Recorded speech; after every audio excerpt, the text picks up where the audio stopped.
إذا الشمس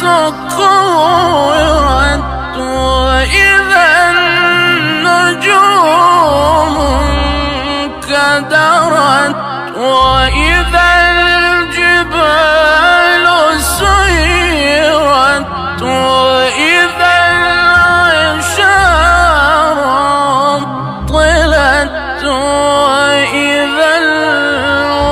الوحوش حشرت وإذا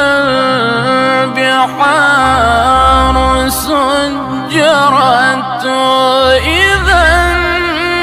النفوس زوجت